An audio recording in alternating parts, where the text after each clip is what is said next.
Now we're going to take a look at sound patterns. These are other elements of poetry, which are rhyme scheme, meter or rhythm, and word sounds like onomatopoeia. These are sometimes collectively called sound play because they take advantage of the spoken nature of poetry. First, let's look at rhyme.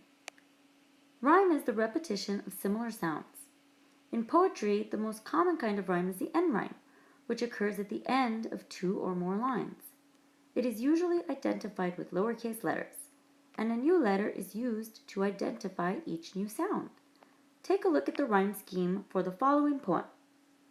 I saw a fairy in the wood. He was dressed all in green. He drew his sword while I just stood, and I realized I'd been seen. Okay, if we look at the first word at the end of the first line, we see that it's wood. So out to the right, we would put a lowercase a. Now let's look at the second line. In the second line, the last word is green. Wood and green do not rhyme, so there we put a lowercase b. Now let's look at the third line. In the third line, we look at the last word, stood. We look to the second line. No, doesn't rhyme with green. First line, does it rhyme with wood? Yes, rhymes with wood. So we would repeat that lowercase a out to the right-hand side. And in the last line, we look at the last word, seen, and see it rhymes with green in the second line. So there we put a lowercase b. So the rhyme scheme for this poem is A, B, A, B. Okay, I'm going to read you this excerpt from The Elephant's Child by Rudyard Kipling. I want you to be listening for the rhyme scheme. In a couple of slides, when you get together with your partner, you're going to be answering what is the rhyme scheme for this poem. So, follow along. I keep 6 honest serving men. They taught me all I knew. Their names are what and where and when, and how and why and who. I send them over land and sea. I send them east and west. But after they have worked for me, I give them all a rest. Okay, so be thinking about what is a rhyme scheme in that poem, and you'll be revisiting it here in just a moment. Rhythm and meter, two of my favorite elements of poetry, and soon I think you will see why. Okay, rhythm is a pattern of sound created by the arrangement of stressed and unstressed syllables in a line. Rhythm can be regular or irregular. Think of how the beat of a drum produces rhythm. Meter is a regular pattern of stressed and unstressed syllables which sets the overall rhythm of certain poems.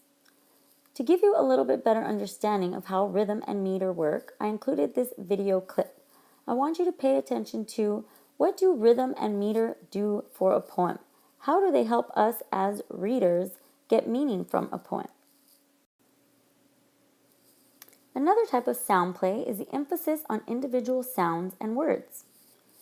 Alliteration is a repetition of initial sounds on the same line or stanza.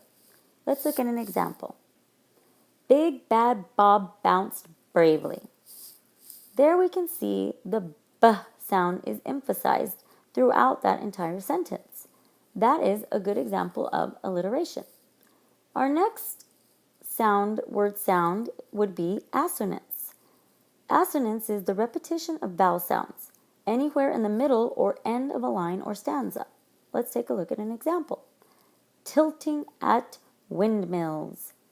If we look at that example, we see the I sound located there in tilting at windmills. Okay? So that's an example of assonance. On the other hand, we have consonants. Consonants would be the repetition of consonant sounds anywhere in the middle or end of a line or stanza. An example. And all the air a solemn stillness holds. Consonants, I think, is a little bit easier to recognize. There we see the L, double L sound in all, the L sound in solemn, the double L again in stillness, and the L in holds. So that is an example of consonants, the repeating of consonant sounds. Onomatopoeia, I think you all have a pretty good understanding of. These are words that sound like that which they describe. Examples: boom, crash, pow, quack, moo, caress. Okay, so those are examples of onomatopoeia.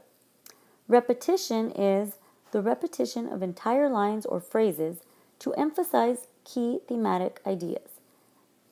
It's also referred to as refrain in poetry. We'll look at a few examples here shortly. Okay, here we're going to go ahead and stop and get back with our partners to answer this second set of questions.